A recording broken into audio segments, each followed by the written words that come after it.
and thanks for everyone, of course, who's showing up and always in support of Muslimish. Today's presentation is really about Islamic reform. And the reason I'm going to speak about Islamic reform is because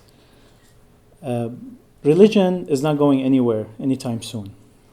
And I'm going to talk a little bit more about why do we have to ally ourselves with reform Islam, because it is the natural progression of Islam into the progress of civilization. The question that comes when we talk about religion in general, do we reform or abolish? If you look at the movements in history of the attempts of abolishing religions in history, whether it is the de-Christianization of France after the French Revolution, or the attempts of the Bolshevik Revolution in Russia, or any example in history where there were attempts of abolishing a religion, the trials of certain powerhouses that tried to, for example, eliminate some sects in Islam, the pressure to eliminate Shiism that resulted in some cases of creating a more extreme groups like Alawites and others. It has never been successful. These attempts have never been successful to do so by force. And we're not discussing whether it is right or wrong to abolish a religion that you don't agree with. It's just not something that historically has been successful. Reform is progressive, it's natural, it's easier, and it is less violent. It actually is a natural sociological phenomenon. The problem is that religion sometimes is resistant to reform. So in that case, reform is really a form of really breaking away from religion. It's breaking some parts of religion that are rigid and are uneasy towards change. Someone mentioned earlier, I forgot whose presentation, that sometimes reformists are called atheists. They are accused as being non-religious or against religion, Ibrahim. So they are actually put at the same boat as Muslims who have, for example, left Islam or criticized Islam. Even reformists who are religious, who are scholars, who are pious, who have spent their life studying Islam and promoting Islam, they are put in the same boat as such, and they sometimes receive the same punishment, if not worse. And that's throughout history, by the way. It's not a new thing. Sociology recommends for us reform versus abolishment. Religion and culture intermix. That's another complication that we have to understand, is that religion and culture intermix in a way that becomes impossible to separate between them. I think Muslimish is a unique organization that accepts that fact, and that's why it kept Islam within its name. So if Muslimish has a variety of people with different degrees of religiosity, but even if a person is not a Muslim, but yet identifies culturally with Islam, they identify with Muslimish because of that color of cultural identity within religion. And hence reform is more culture friendly. One of the things that we hear the most when we speak about people who are questioning is just the fear of breaking away from that culture, the fear of isolation, and the comfort of being part of that culture. Now, if we separate between the two, if the culture is completely safe to identify as, while questioning, then you are opening a lot of space for free thinking. Previous trials of abolition, we talked about this, people frequently need religion as an emotional outlet. I think Khalil beautifully expressed that.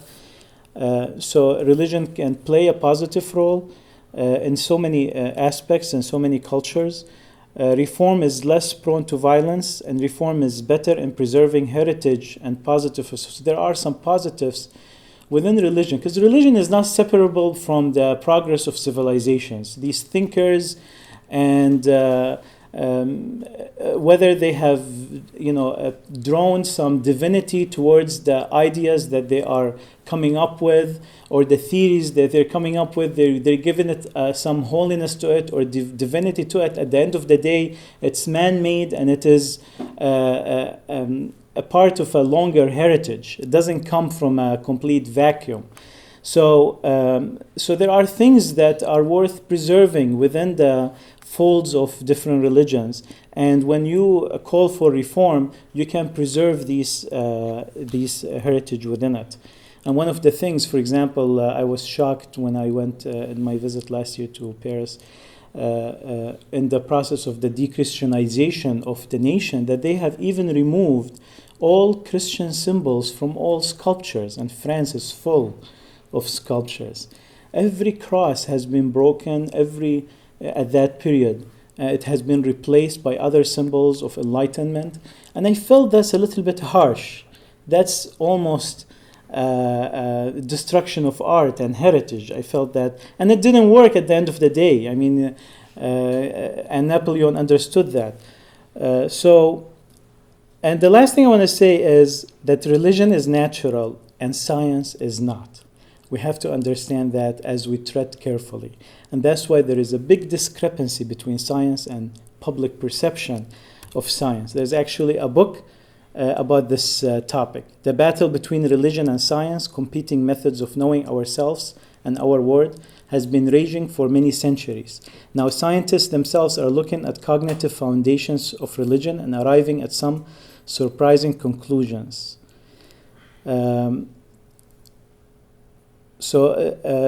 This book, drawing on the latest research and illustrating the argument with common sense examples, it argues that religion has existed for many thousands of years in every society because the kinds of explanations it provides are precisely the kinds that come naturally to human minds.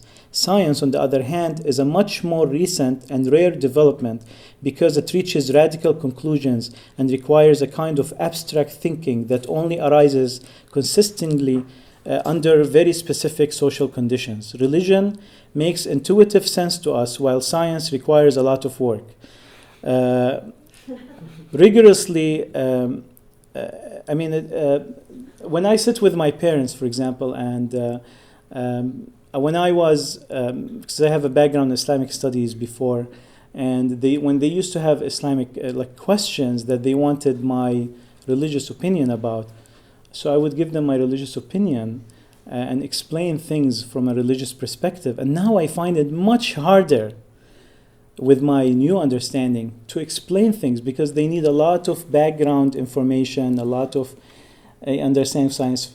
Meaning that if we have evolved for survival and not really for abstract understanding. That's like a misfiring of our evolution.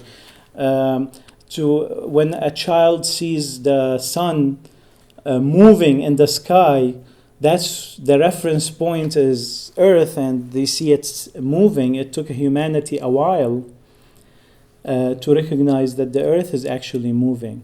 It's a very simple question.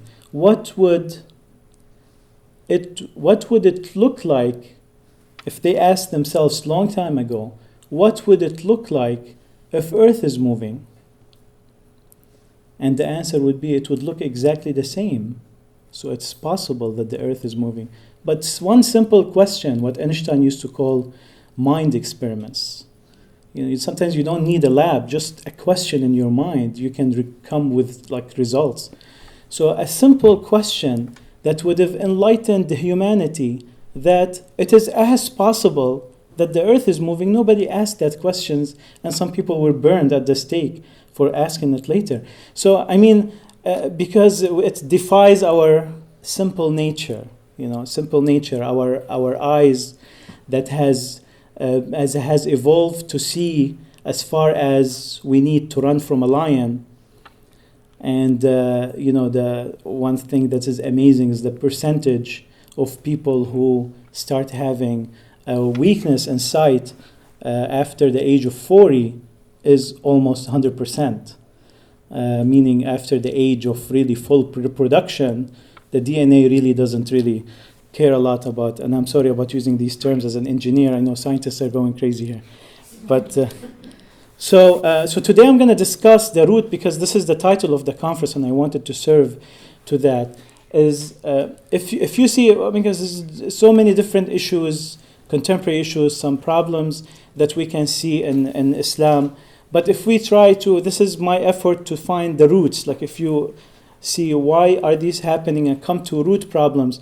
So I want to present 6 root problems and their solutions. It's very important that I'm going to also mention the solutions, which is really presented, real solutions by Reform Islam. Now that's not something necessarily that I adopt, I'm just speaking from Islamic academic point of view. And I am, as Zirar has said, a member of an organization that works in that effort. And this effort, by the way, has a momentum today in the Islamic world and also has a big resistance. Most Reform scholars are under prosecution in many countries, especially today in Saudi Arabia. Most Reform scholars, speaking to the question of Saudi Arabia wanting actually reform or not, most Reform scholars are actually in prison today in Saudi Arabia, and some of them have the death penalty for treason, like Sheikh Malik Farhan al-Maliki. So so this is 6 root problems. I'm not going to dwell a lot on them. First of all is the problem of duality, that there is 2 voices that create contradictions within the text itself. And I'm going to talk about Quran. Forget about Hadith for a minute. So there is 2 voices, duality. So sometimes this duality is explained through the Madani versus the Mecca Quran. It's very, very obvious for any one of us who read Quran. There is Mecca, there's Quran that was revealed in Mecca. Islam was 23 years was the age of Islam during the life of the Prophet. Like from the first revelation till the death of the Prophet, it's 23 years. 13 were in Mecca, and 10 and a half were in Medina. There were Quran that was revealed in Mecca, Quran was revealed in Medina, and actually the top of the surah defines, it says like Mecca, this is a Mecca Quran, this is a Medina Quran. And they have different tones, totally different tones. Of course, there was no jurisprudence before.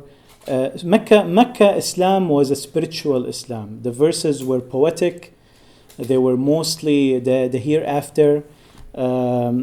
They were short, they were abstract, and they did not deal with any laws or any things like this. Even attitudes with different people was different. Like the attitude with Christians and Jews was very friendly in the Mecca Quran.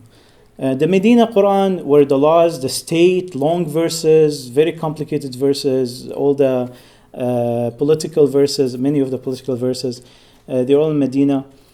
So that's one. So Muslims might say, there was a different stage. It needed a different voice. But the problem is you have some contradictions sometimes. So they solve these contradictions by different theories. One is abrogation, that the newer, nasakh wal mansukh, the newer abrogates the older. Well, that's a problem because, for example, that's what Salafi jihadists adopt. And they say all the war verses, they have abrogated all the peace verses, because all the peaceful verses are earlier, and all the war verses, like Surah At-Tawbah, chapter 11, right? 9. Part 11, chapter 9. It was later. So these verses were very militant, they were very violent, and they say it abrogated everything before it. So this is the last Islam. This is the version of Islam that we adopt. Some say no. When verses contradict, there is ta'mim wa takhsis. There is generalization and there is privatization. So this verse is private and this verse is general. And the general rules the private. And some say it's about circumstantial and eternal. This verse is for these specific circumstances, while this verse is eternal. La ikraha fi din. There is no compulsion in religion. For example, they say it is general. While another verse which says that if you find a non-Muslim, within 4 months from today, then you are to slaughter them. This is circumstantial. It is only for those circumstances. So this is different interpretations that Islam has said. Nevertheless, whatever it is, it creates issues dealing with the text. There's also a change of direction. There is a change of direction. It's like a country changing its foreign policy. That's also something in the Quran. The position with the Jews was very, very friendly, and the Quran in the beginning was referring the pagans, referring the Quraysh society to the Jews as witnesses on the truth of Islam. And then when the political clash with the Jews of Yathrib, the Jews of Medina, happened, the Quran changed and became a little bit aggressive or hostile to Judaism. So this change of directions also creates some sort of contradictions. Not dwelling more on the issue of contradictions, here's some solutions that Reform Islam presents. And this is something that is really critical. So you have to be selective. That is the key word. The taboo of selectivity has to be removed. If Islam is going to move anywhere, there's no other solution. If I have to end this talk right now, I would end it at this point. Is that Muslims, in order for them to move forward, they have to accept being selective, something that Christians have accepted and created New Testaments. And I'm not saying that they have found the right solution, but they were more flexible about it. Muslims yet are stuck to the text letter by letter, word by word. And I'm not saying that to throw the text away. It's just saying being selective, saying that the Quran is contextual. It was revealed at a certain time that was befitting the circumstances of that time. But if we select these verses that are relevant to us, that create a general trend of morality and spirituality, then we can work with this Quran that's more relevant to us. And there is an Islamic way of explaining this. So if a reform movement is not really dealing with that, all the reinterpretation and wadribuhun means to turn your face away, and all the apologetics, that doesn't work. That never worked. It actually emboldens fundamentalism. Fundamentals, they laugh at this new versions of Amr Khalid Islam and of diluted Islam that is contradictory. Like the Quran has a voice. You have a text. This is a very strong source. They only have to use. The most people that quote Quran are the fundamentalists because it is their tone of voice. They don't need to go anywhere far to get their inspiration. If we don't say that, no, this is not going to work anymore, we need a shorter. That's something that Irshad has been working on, actually, one of the reform organizations, and actually has put a book into publication called Min al-Quran, from the Quran, hoping that this becomes like a selection of the verses that are more relevant to us, and things that are no longer relevant to us, we move away from them. Choose the spirit of the Quran. There is more efforts in that path. The problem of sources. A big problem in Islam. This Dutch Orientalist says in our special times, there's very little that is above criticism, and one day or other we may expect to hear even that Muhammad never existed.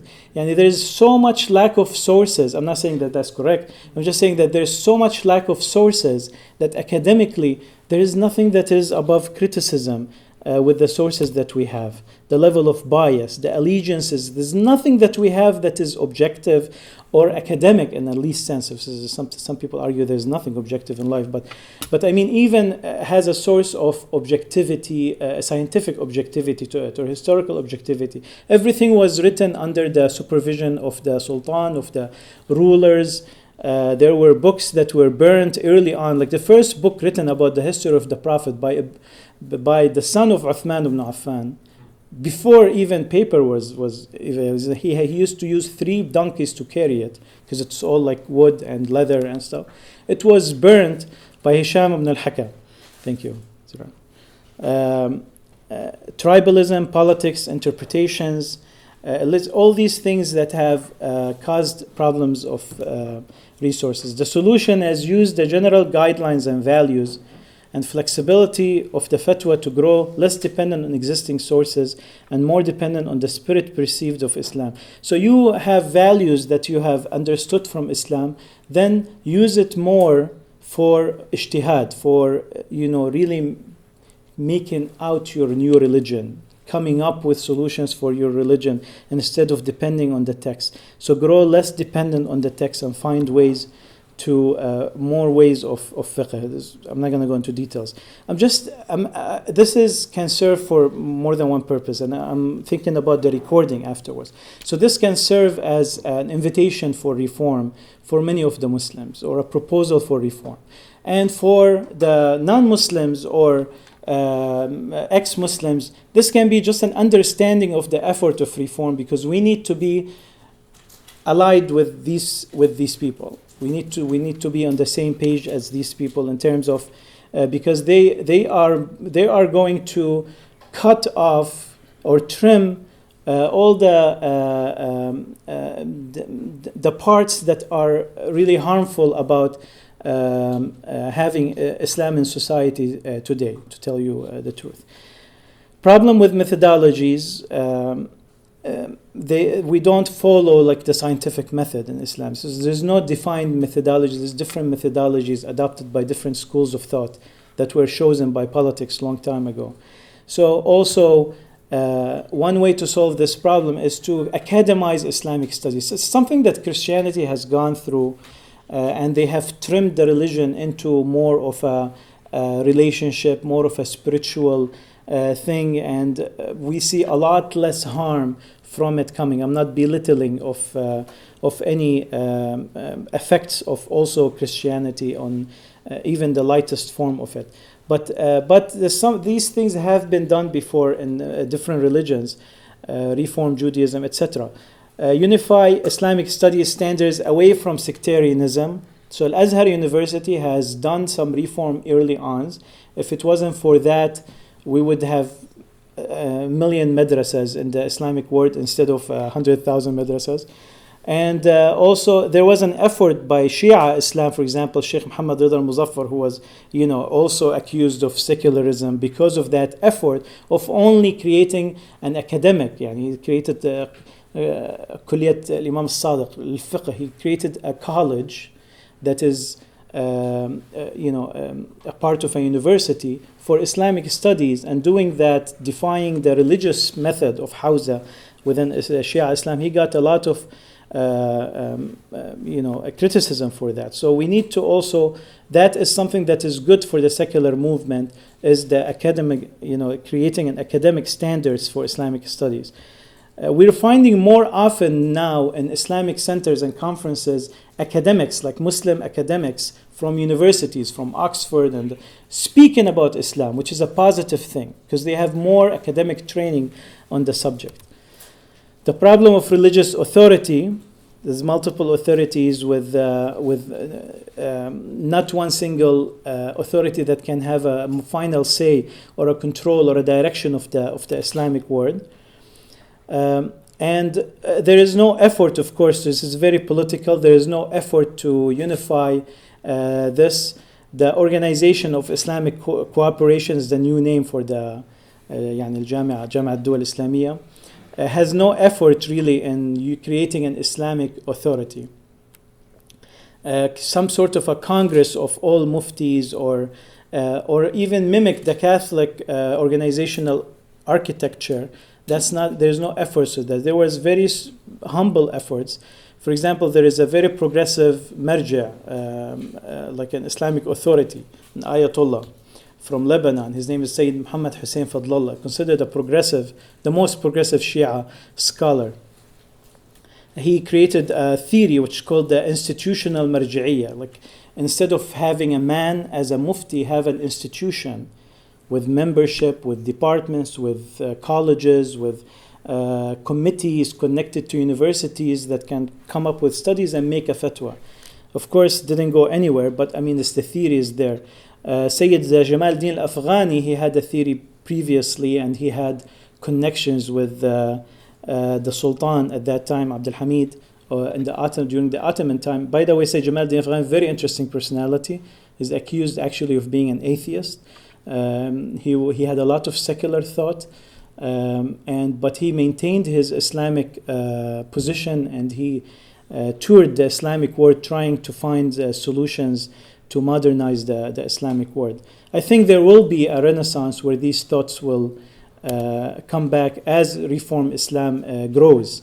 The problem of cultural variability, rules follow cultures, right? The Islam of Bangladesh is different from the Islam of Morocco.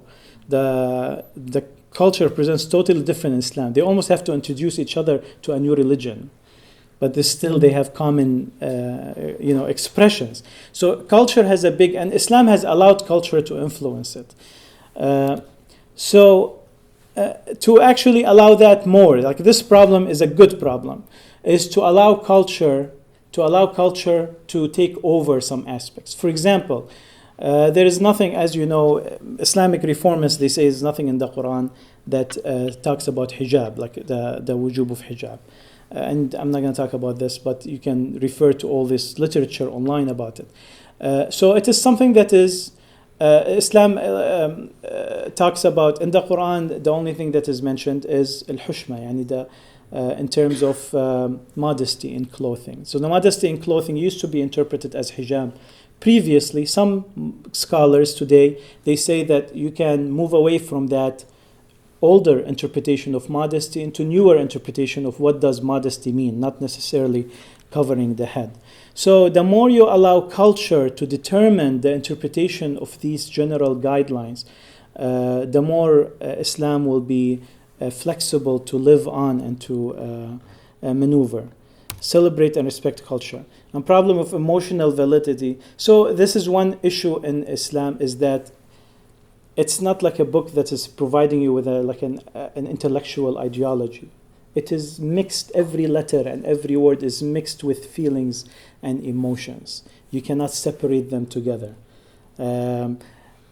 That's just the nature. Well, that has to do also with Arabic language, but that's the nature specifically of Quran. It is very emotional. A verse would be speaking about an idea, and then all of a sudden there is anger, and then there is sadness, and then there is لقد قالوا اتخذ الرحمن ولدا لقد جئتم شيئا إدا تكاد السماوات يتفطرن منه تنهد الأرض. Why are you angry? You are presenting an idea. Why all this anger that you're trying to almost shake the person who is reading it? So it is an emotional, dramatic book. And every Friday sermon, and Muslims know here that it is a dramatic, sermon. It's not like an intellectual sermon. It has a lot of emotions in it. I'm not saying it's necessarily a negative thing, but what I'm saying is that you cannot work your mind when there is feelings. It's like if I'm talking with someone about an intellectual subject and he gets worked out emotionally, I have to delay this discussion. Because you're worked out emotionally and you're not going to be thinking right. So that's an issue that Islam has to maneuver, and they can maneuver that through actually separating the rhetoric. It is really an abuse of people to bring this emotionality. I've had so many discussions with so many relatives, especially older ones. There is fear, there is this emotionality that right away jumps when there is an idea that is contradicting something that they have grown on to believe. There's so much emotions. One person, he told me, can we stop the discussion because I'm getting convinced. And I really want to see my dad after I die. So can we stop it?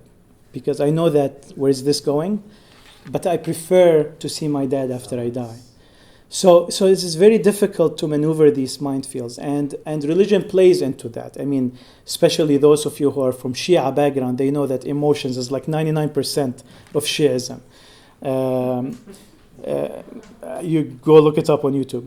So separate the rhetoric, spiritual, emotional Islam from jurisprudence and intellectuality. When a scholar speaks on the Friday sermon, he has to remove. Imagine a professor talking and with all his emotions in an academic subject or presenting a subject to his class with so much emotions. I mean, students are going to be afraid to ask questions. You know, it's just you cannot understand or question when there's so much emotions involved. This has to be, for Reform Islam to get over this, is to separate between the two and remove taboos. Remove taboos. One word that was said by one of the scholars in the Reform organization I work with, they clipped it, and it went viral. Within 3 months, over 10 million views. And we don't know on WhatsApp, because that's the social media of the Middle East, how many people saw it. There was a fatwa for his kufr, that he's an infidel. And what he said was, the subject of the lecture was Islam and art. And he was talking about the destruction of all the idols and the washing of all the paintings of the Kaaba when Mecca was conquered by the Prophet. And the scholar was discussing it, and he said, I don't necessarily